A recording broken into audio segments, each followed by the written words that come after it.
waaw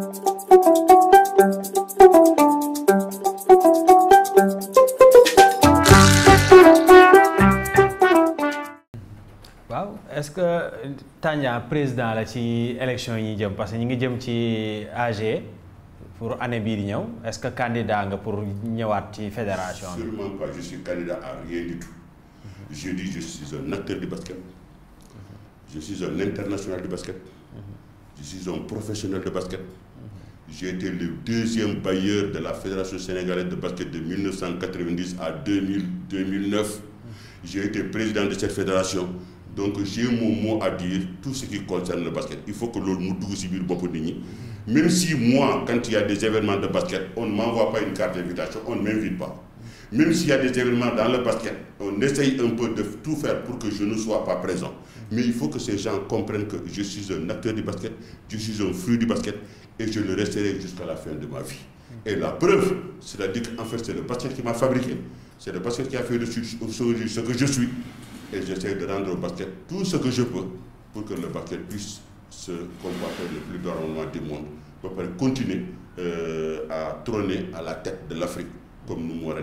Et surtout, pour nous, il faut qu'on arrive à faire comprendre aux gens que ce genre de préparation qu'ils font avec l'équipe nationale, si Abdrahmane Ndiaye aujourd'hui arrive à se qualifier, c'est un miracle. Et ça, il faut le dire, c'est possible. On a de très très très beaux joueurs, on a de grands joueurs. Gorgui Sidien, Mohamed Faye, tous ces gosses-là, ce sont des gosses que nous, on a détectés, Man ak Adidas, à l'époque, quand on était géré le basket. C'est nous qui les avons sortis, c'est nous qui les avons détectés, c'est nous qui les avons mis. Donc ces gosses-là sont très bons, nous les connaissons. Avec la nouvelle génération, le Sénégal a la meilleure équipe sur le papier en Afrique. Mais la meilleure équipe ne veut pas dire être le meilleur, parce que pour être le meilleur, il faut des infrastructures. Le président de la République les a données.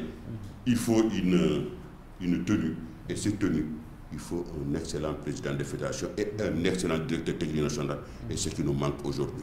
waaw ci foofu noonu sax gis nañ ni aussi équipe bi à l'image de l'équipe des filles que ni équipe bu garçon yi aussi am na ñoo xamante ne nekkatuñu ay xale ku ci mel ni ay ñoom xaan ñoom malay ñoo xamante ne du yàgg dara dañuy raccrocher est-ce que Sénégal ñi mun naka la ñu mën a kiiwee loolu parce que boobu gis nañu Adidas mi ngi dugal nànk-nànk ay xale yoo xamante ne sax dañ loo xam ne ñu bëri ñu koy rafetlu la ñu jóge ci championnat bi fii mais est-ce que le fait que ñi continuer di insister ci génération boobu noonu rek est-ce que lu ñu dal ci jigéen yi est-ce que duñu dal ci garçon yi?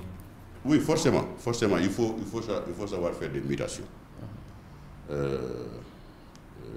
Les Malundeuil, quelle que soit leur nature, quelle que soit leur qualité de bons joueurs, ils arrivent à un moment, ils sont gagnés par l'âge. Et parfois, il faut savoir faire des transitions. C'est-à-dire qu'en fait, ils sont omnibulés par gagner.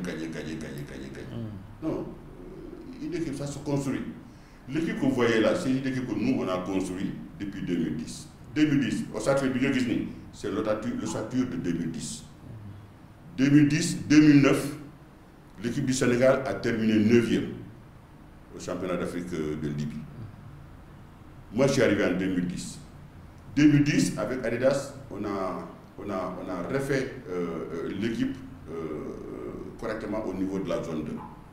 Et dedans, on a sorti, j'ai pris des gens comme Cheikh Sarr et Alain Vess. Donc, on est allé à Madagascar avec cette équipe. L'équipe là pratiquement moins au Sacré Bidjo-Gisni, ay Malay, ay Mohamed Faye, Gorgui n'était pas venu, avec Diom Dalméda.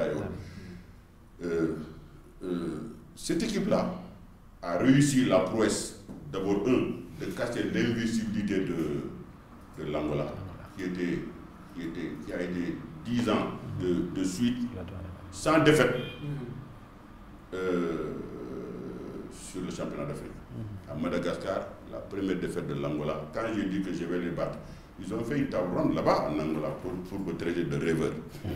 Mais quand on est arrivé à Madagascar, d'abord les Ndour, j'ai coupé leur invincibilité.